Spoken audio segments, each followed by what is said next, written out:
Hello and welcome to another video blog from home, and today on A Vogel Talks Menopause I'm going to be talking about 5 reasons your hot flushes and night sweats can get worse. If you like my tips and advice, then please subscribe and remember to hit the bell icon so you can be notified of all my new videos. My hot flushes have come back. My hot flushes and night sweats are getting worse. Why is this happening? This is a really common question that I am asked on a regular basis. So I thought today I would just go over some of the things that can happen that can maybe make it easier to understand. The first thing to remember is that the menopause is not a static state. Your hormones can go up and down. Even 2 or 3 years after your periods have stopped, there can still be slight hormonal fluctuations. And if you're in a point where your hormones have suddenly dipped or they've started to fall a bit more steeply than normal, then that sudden hormonal shift can be enough to trigger hot flushes, night sweats, and a whole range of other menopause symptoms as well. So sometimes there isn't a specific reason. It could just be your hormones themselves. But there are a lot of external things that can be triggers too. So number one is extra stress and anxiety. We know that anything that's going to put added pressure on your nervous system can be a trigger for more hot flushes, more severe hot flushes, or bringing your symptoms back. And unfortunately, at this moment in time, most of us are extra stressed anyway. And I do know over the last few weeks, the number of women whose symptoms have got worse, and it's purely due to the anxiety and the circumstances that are going on at the moment.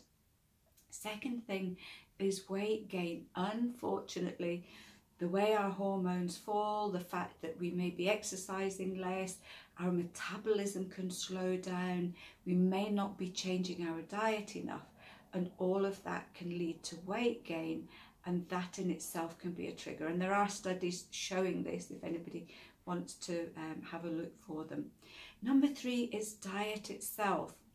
Certain foods and drinks can be major triggers. And at the moment, our weather is lovely. We are finally getting out and about a bit more. So what do a lot of us do? We're sitting in the garden in the evening. We're maybe having an extra cup of coffee with our tea. We might be having an extra glass of wine or fizzy drinks, or we're having nibbles. And all of these can trigger our hot flushes and night sweats. And it's all to do with extra salt, extra sugar, extra alcohol, and also you're looking at things like your coffee and the fizzy drinks. So just be aware of adding these extra things in, which maybe might not seem a lot, can be just enough to tip your nervous system over the edge, and that can then trigger more of your hot flushes and night sweats. It can be other underlying health issues.